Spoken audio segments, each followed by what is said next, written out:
Transmission system in automobile.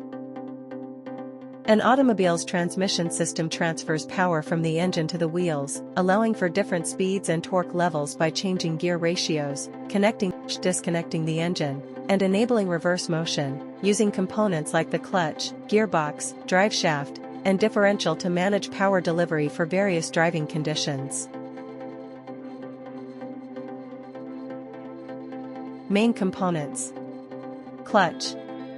Disconnects the engine from the gearbox. Gearbox. Transmission. Contains gears to change speed and torque. Driveshaft. Propeller shaft. Transmits power to the rear axle in rear-wheel drive. Differential. Allows wheels to rotate at different speeds when turning.